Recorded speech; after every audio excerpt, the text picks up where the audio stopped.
matondi mingi na bino nyonso obozuli bakwa kolanda biso na magazine Eco pour tous. Tofungola magazine oyo na ngambo ya Assemblée provinciale ya Kinshasa pour na kobisa bino ete kuna président ya Assemblée provinciale l'honorable Levi Mbuta na bureau na ye bayibaki bongo na kokende kokutana na gouverneur Daniel Bumba pour na kosolola na tina oyo etali zando e bana kofungwa mapo ete bakinwa ba zongela koteka tolanda élément. Mokolo alelo bureau ya Assemblée provinciale ya Kinshasa pe exécutif représenté par le gouverneur tozalaki na masolo na biso etali ba point ebele. Premièrement, to parlaki sur campagne ya retour na norme na ville na biso à Kinshasa. Boyebi ke ville ya Kinshasa toza na ba problème ebele. Ceux qui tozo connaître lelo ba inondation eza dû na ba problème oyo peut-être biso moko population to créer, toza na ba construction anarchique o etongami ebele na kati ya mboka. C'est pourquoi exécutif bazo travailler. Bozomo na ba ndako mususu zo buka na tondima ko souffrir pour que tozongisa Kinshasa na biso ezonga vraiment kin label. Voilà pourquoi toyaki to solo la toza ko accompagner exécutif na musala obazo sala. Et puis toyaki ko solo na gouverneur pour na makambo ya zando ekangama déjà kala zando ezo fungwa mate pona nini biso bureau ya Assemblée provinciale elongo na ba député tolingi ko kita na terrain komona nini etikali pour que salama na zando pour que zando efungwa ba kinoise na ba kinois bazongela nzela ya zando na bango parce que ba famille ebele na Kinshasa ba vivaka na zando wana pesengeli efungwa pour que ville ezo mbongo eza na possibilité ya ko financer ba projet ebele otokoyi koza nango. Et puis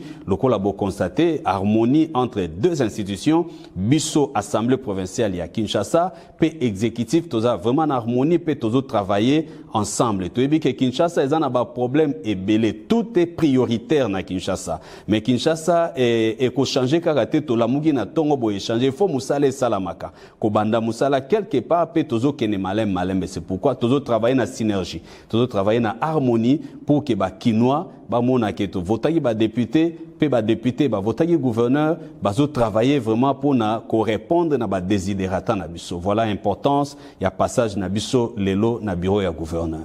Nangambo mususu bosenge koyeba ete ministre provincial ya santé Dr Patricien Ngongo ayebaki bongo na kokita na commune ya Selembao na ba différents quartiers pour na kotala ba sinistré oyo bayebaki na kozwa makama komema bango na ba hôpitaux pe ba oyo bakufaki ayebaki na komema bango na ba morgue talati na ete azali kovanda na bureau te azali se kosala ba descente na ye sur terrain to landa élément oyo.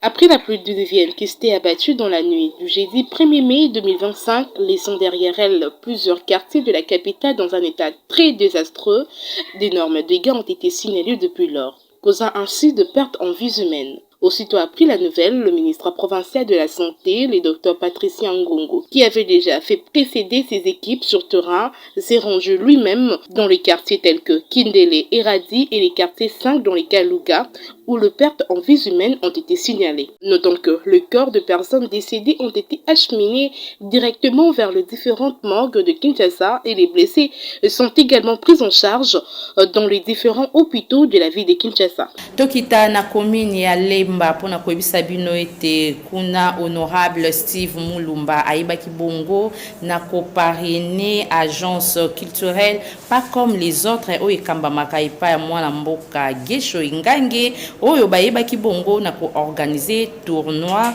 ya Scrabble et talent performance oyo esalemaki du 1er au 3 mai na espace sous région na commune ya Lemba tolanda ndenge nini lekanaki. Durant 3 jours, l'émulation est restée vive dans ces coins connus sous les noms de 9 régions au cœur de la commune de Lemba, où les joueurs regroupés en 6 clubs s'emploient à former des mots avec des lettres tirées au hasard pour gagner des points. Il s'agit d'une première édition du jeu concours des Scrabbleurs sous le haut patronage du député provincial Steve Mulumba dans le cadre de la performance du Talent Mwana Lemba organisée par l'agence culturelle Pas comme les autres que dirige Gesho Rokambol.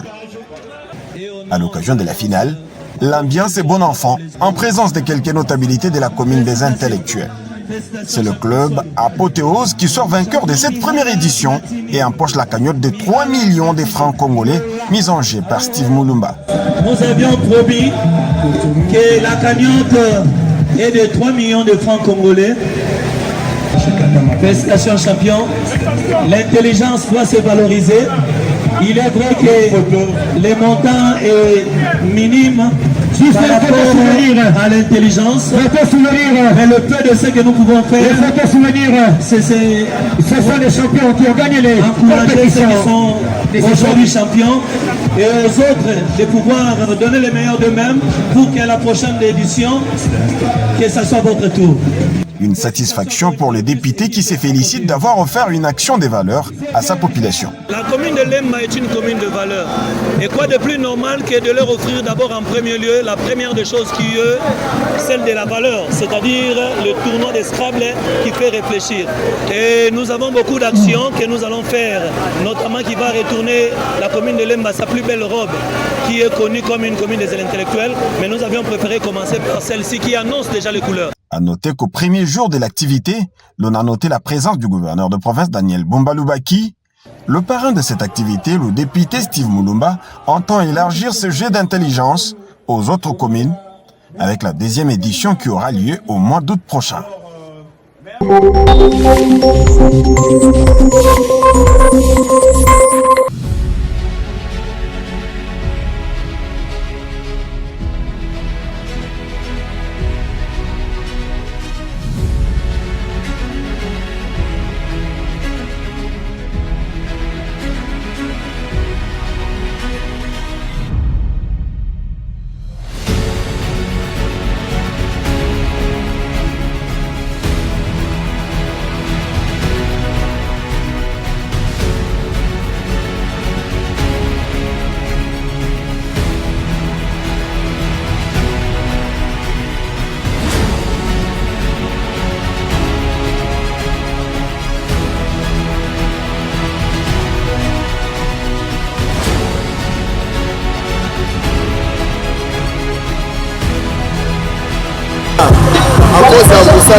Parce que azana bolingo ya biso bana tchani makasi pe azana bolingo ya route nzoko ayebisi biso nzoko ezotongama mais ayosala biso elembo moko ya kokunda nanu mabuma po ete mituka eleka na kimia nzela oyo bozomona bamituka kutu ezobaluka bamotoka ezokoya mais na nzela oyo batie mabanga koma makambo ekoli malamu merci na papa toza reconnaissant Zambe abakisele mikolo lisusu asuka awa te mais a continuer toujours na kosala makambo minene ebike aza pona biso moko aza mwana ndako akokende musika te soso amboka maki na ye tozolia yango me yangwani abwaki yango na zamba ake bato ake nango me ye aza ya biso tozosima yo papa tozosoutenir yo ntina suka toyebi ke lobi okozongela biso kaka elali tolamuki tomoni ka président assemblée provinciale na bolingo na ye azalaka yango na susi ya bana kimbase ke bana mikondo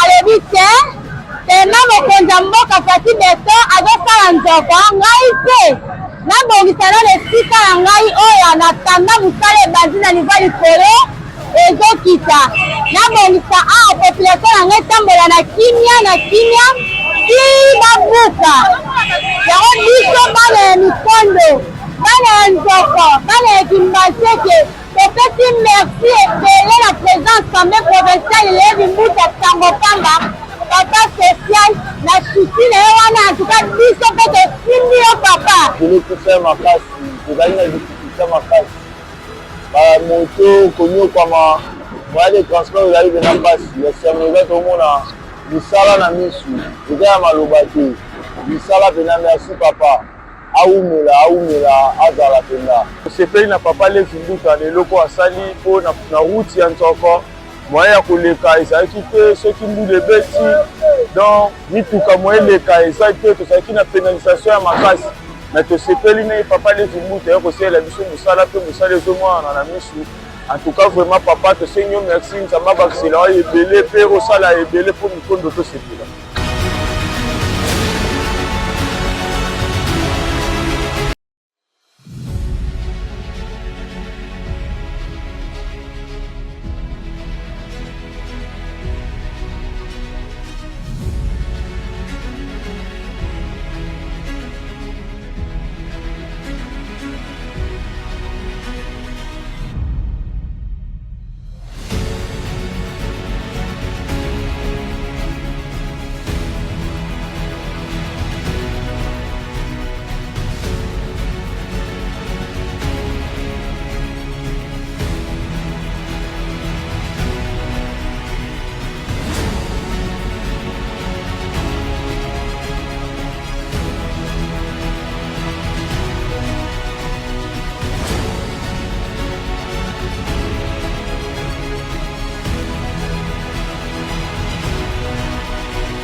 Pona kosukisa bosengeli koyeba ete ba marché pirate nyonso oyo ezwami na avenue Kasavubu na commune ya Kinshasa eyebaki bongo na kopanzama epai ya ye moko gouverneur Daniel Bumba pona kotia propriété na banzela wana kolongola bosoto na tina ya kin ezali kobonga esalemaki bongo mokolo ya mardi 6 mai 2025 tolanda.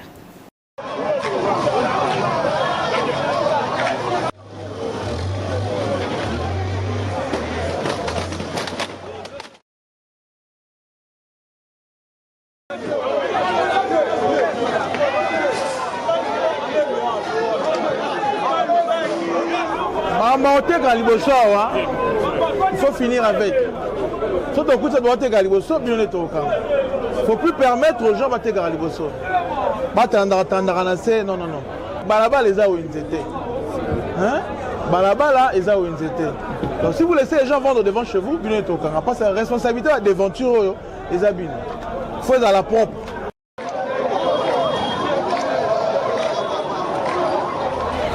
Tu vas t'endormir sur vos choses. On coûte à Otekawa, et aussi mes chantiers, je veux plus ça. Vous voyez quand moi, Tom qui est dans les cas, moi, je suis là pour aller. Tout vient dans la ville, la ville c'est à la propre. Responsabilité de propriété, ah, exemple, tout la ville. La coûte sanitaire, magasin de Bakangi, ok?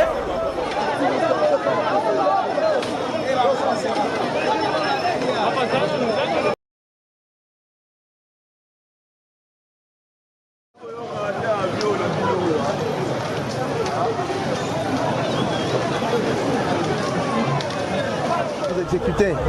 Ba manquer sur la carte. Hein? Et aussi bato va te galibanda hote. So va galibanda va bien en kanga. Si c'est sale devant chez vous bien en kanga. OK? Vos manqueurs, vos histoires là à l'intérieur, vos échantillons à l'intérieur.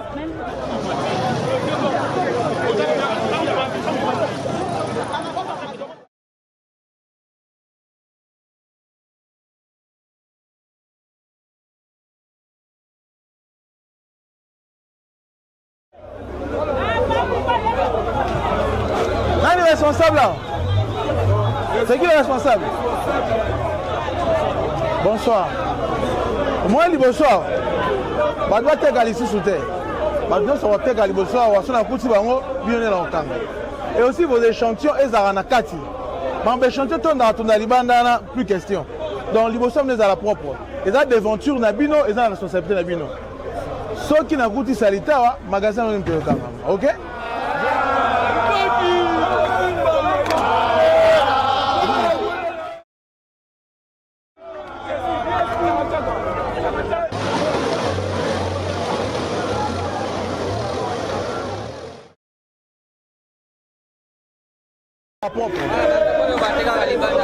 Baza la sous-souté. Et si les bases la sous-souté, mais chantier non sur la carte.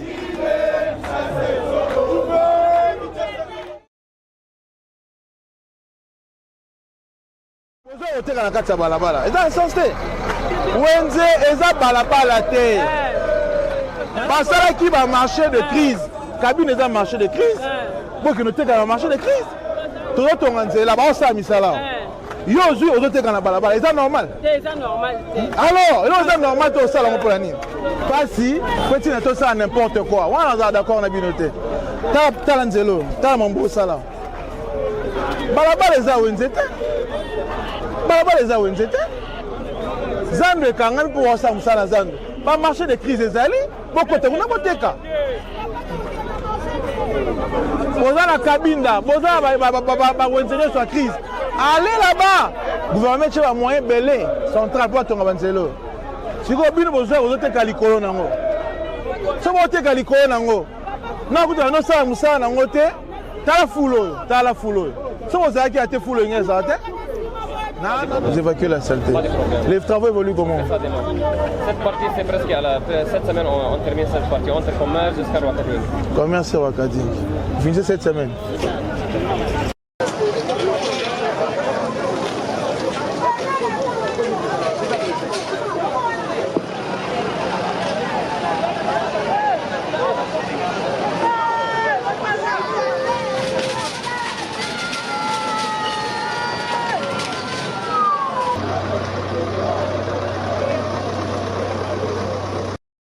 Tokomi na suka ya basango na biso ya magazine Eco pour tous to dédié yango na mwana mboka président Anthony Kitenge wazali espoir ya bana ya V Club et pa yo wapi azali kotala biso to pesi ba mbote mingi bino nyonso obozwa kili baku ya kolanda biso tokutani bongo mbala sima.